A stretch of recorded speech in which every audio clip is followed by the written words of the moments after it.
I heard somewhere that if you say something 7 times in a 7 different ways, and people will hear it once.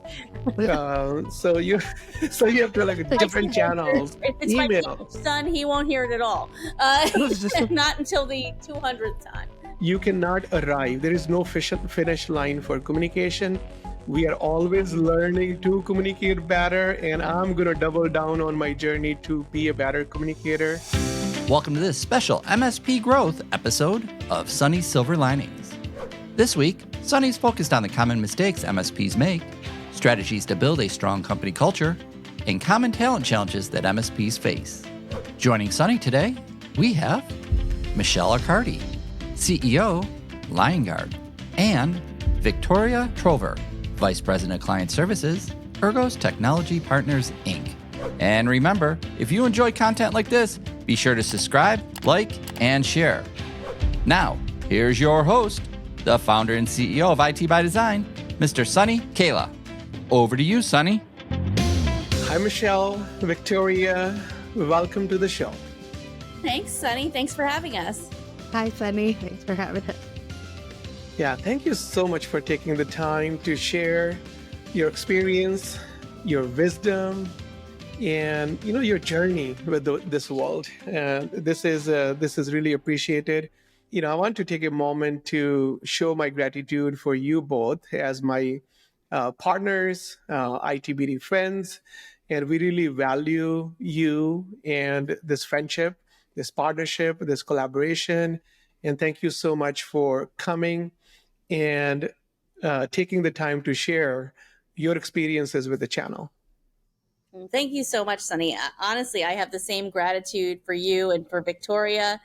I know we'll probably get into introducing ourselves, but having a strong partnership both with IT by Design and with Ergos, with Victoria, and then to develop personal friendships in this ecosystem is the most important thing, and something I'm just so thankful that over my years in the channel that I've been able to develop. So thank you.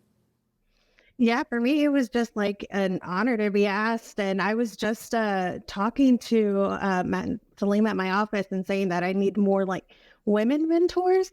So when Vince reached out about having this with you and joining Sunny, and I've heard so much about IT by Design, I was super excited. So thank you for having me. Yeah, no, thank you. And I'm super excited for having two women leaders on my podcast today as well. And I look forward to this conversation. And I think this is really, really important for me. Two women leaders from the channel sharing their experiences. So let's start with our first question. What advice do you have for new MSP owners? What do you wish you had known when you were first starting in your position in the channel, in a leadership role? And Michelle, we will start with you. What would you do differently? Well, not necessarily that I would do differently, but I think understanding the importance of setting clear financial goals, how long you're going to have to deal with and managing cash flow and building a really solid business plan that thinks about how you're going to differentiate yourself from the start. I think that's really critical. And I think if you understand what you're trying to drive towards, it's a lot easier to get there when you set yourself a plan. And then the other thing I would say is understand that today's technical environment is not just managing desktops anymore from an IT help desk support perspective. Prioritizing the tech stack that you put in with cybersecurity, I think, is really paramount and something that has to happen. If you're a new MSP today, cybersecurity has to be a part of your play.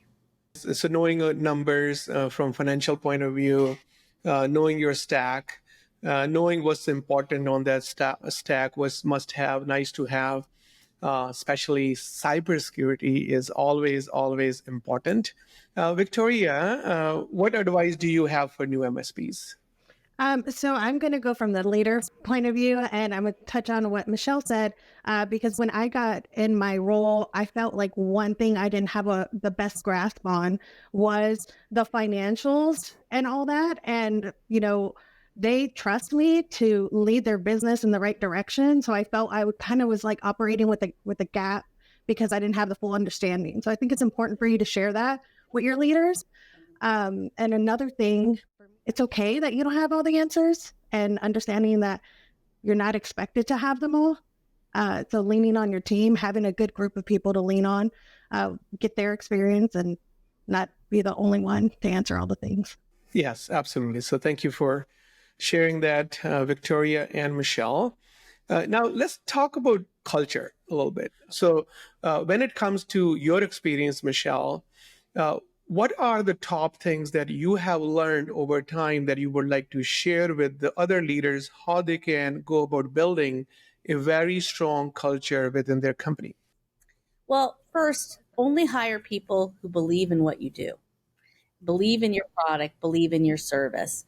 Because if they don't have the passion and fire for what you do, um, it's very hard to ignite that in people whom don't already have at least an interest around what you're building. The other thing is you have to invest in the personal side of the relationship, and be interested in them as humans. Well, it's not just what you can get from them as a business leader, but how do you sustain relationship over a long period of time? I often say the logos on the shirts can change, but the relationship should stay forever.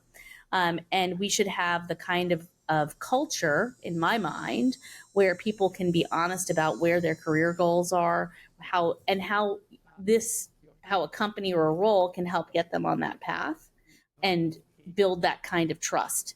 And that takes time. That's not a day one thing. That's something that builds over time. And with adversity, that's the one thing is as there's challenge, that's also where culture is built. When things are great, everybody's happy, what have you. But when things are hard, when you're in the bunker with someone and you've gone through a fight, gosh, there's just a cementing of relationship and of trust and loyalty that happens. So pain isn't always bad. It sometimes is the irritation that makes the pearl. Yeah, absolutely. Thank you so much. There's so much wisdom what you just shared, Michelle. That is so good.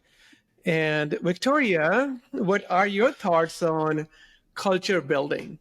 Yeah, a lot of it is echoed in what Michelle said. I think you have to be genuine. You have to really care. You can't just say like, "Oh, we care about you," but then the second something comes up for that, for your team, you're like, I'm nowhere to be found, right?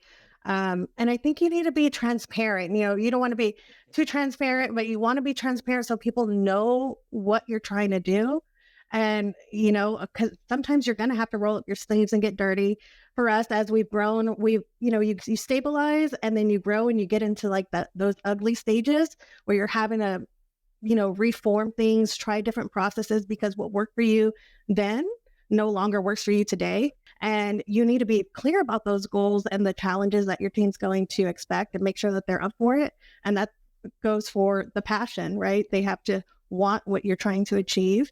And we always say family work fun. And in everything we do, we try to be intentional about that because we want our employees to feel that.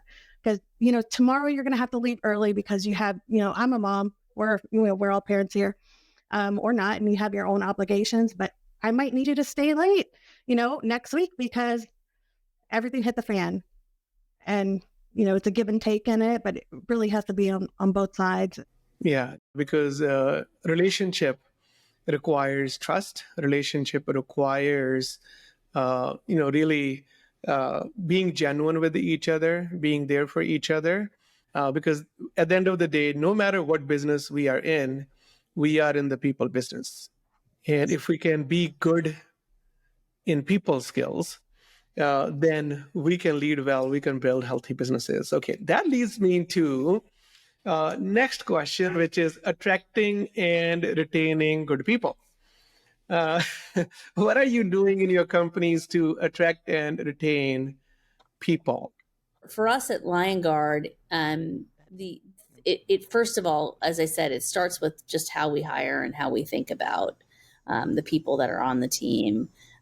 We want people who are passionate about our product and passionate about what we do, and passionate about the MSP industry in general. So the majority of our employees come from having been MSPs, because if you don't understand the pain that is felt by an MSP, you likely can't provide the product or service that's going to be necessary to help them in delivering profitable revenue growth. I have a weekly level 10 meeting with my leadership team. We do bi-weekly company roars, we call them, because we're Lion Guard, to really help share both the successes and the areas of challenge. And I think all of that leads to people wanting to be a part of what we're doing. We're also, I love what you said about transparency, Victoria, because I think that that's really important. We also really encourage all of our employees to be out there in social, be out there, talk, and not just talking about business, but talking about what issues that matter to them. Ultimately, building and forming genuine relationships with the MSPs that are in the marketplace. And we believe, again, by encouraging people to be themselves and be their best selves in all areas, and being out there, that helps us to cement them to Lion Guard. We also have great compensation and benefits and all of those other things, but for me, I think we provide the best area for growth and relationship building of any company that's in the ecosystem. Thank you, Michelle. Victoria, same question for you. Yeah, and Michelle, I want to say, like, with the Lion Guard team, it's obvious the amount of time they put into it, because they always make their partners feel so welcomed, and they really understand the MSP side, and it makes it a lot easier to work with them. So great work there. Thank you. Thank you for. Of course. So for us, I mentioned earlier, our first interview is just about the personality when we're trying to source talent. And, we do a welcome wagon interview, and it's very casual. It's like this, just conversational. And the first questions are about them personally. Then we dive into stuff later. And the other way for us is through acquisition. We do so many of them. And I came from an acquisition. And at the end of the day, I hear so often, like, it's great to grow and get into these other regions, but it's the people that makes it worth it. Because hiring's hard. So if you could do an acquisition and find a group of employees like that, and make sure you're finding the right acquisitions that are the same culture as yours, it makes it easier. But then you also have to retain them, right? And that goes back into the trust and giving people that rope, the rope they need to grow, the skills they need. If you're a person that your main goal is only compensation, then you're probably not going to get a lot of value from the things that we do. Like, we provide CBT Nugget training licenses. We give them time throughout the week to grow their skill sets.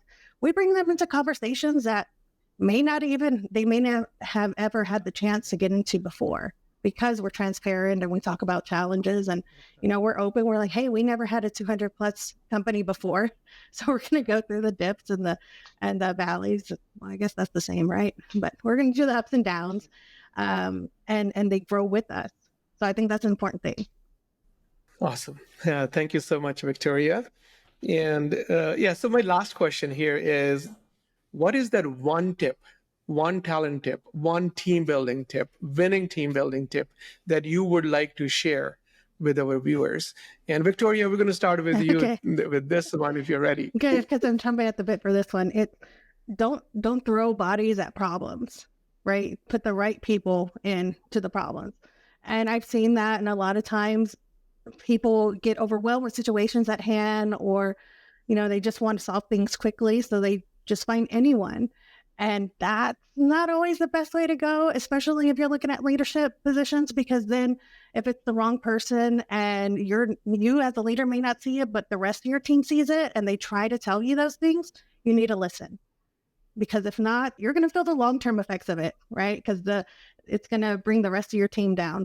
throw probably the right body The at the right problem. body. That's what you're saying? Yeah. Not just anybody. Throw the right body. Just not Yeah. anybody. Yeah. Oh, this person's free. No, if the right person's not free, find ways to make them free so they could take care of the problem. Oh, that is so good. And Michelle, what is that one piece of advice that you have for our MSP friends to build winning teams? Yeah, so foster communication, right? Be very explicit, over communicate. Even when you've thought you've communicated enough already. And by the way, I as a leader still have to deal with this myself. Sometimes I'll talk to the co-founders of Lion Guard, and I'll be like, "Do I really need to repeat this again?" And they're like, "Yes, Michelle, you do. You have to repeat this again." And you know what? That's something that I think we can all continuously find ways to foster even better and more communication. People don't always absorb everything at the same levels. So being so intentional about your communication and being repetitive in your communication and having clearly aligned roles and goals that go to those communications. I know that's not one thing, that's a few things, but I think those are the piece points. As a leader, one of the things that is, as I've matured as a leader, when someone wasn't doing something I wanted them to do in my younger career, I might have been like, well, let's get rid of this person. I don't have time for this because I'm very time oriented and act with a sense of urgency. And again, being in the bunker with them, really helping them to overcome something can really, change things where people become very loyal and very hardworking if you're willing to invest in them. You want people to invest in you, invest in them. Yeah, it's a two-way street.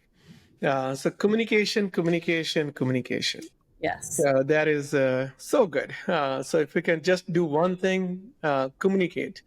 And I heard somewhere that if you say something 7 times in 7 different ways, and people will hear it once. So you have to like different channels. If it's my Email. son, he won't hear it at all. Not until the 200th time. But So communication, communication, communication. That is so good. Throwing the right body, Victoria, on the right problem. And then if we are using communication, Michelle, to your point, in developing people, then with that empathetic listening that you were talking about, then we know what people's aspirations are, where they want to go from their personal vision of career success that helps us build better career roadmaps. So communication is so powerful. It has the power to fix so many different things when we talk about entry to exit journey of the employee and building winning teams. So I think that is one thing that I'm taking away from this conversation is you cannot arrive. There is no finish line for communication. We are always learning to communicate better, and I'm going to double down on my journey to be a better communicator. And thank you so much for sharing that, Michelle. And thank you so much for sharing, Victoria, your experience, your wisdom, your insights, your discoveries from this journey. And I truly appreciate you guys. And thank you for joining me today. Thanks so much, Sunny. Thank you, Victoria. Thank you, Michelle. Thank you for watching Sunny's Silver Linings. Don't forget to like, share, and subscribe. See you next time.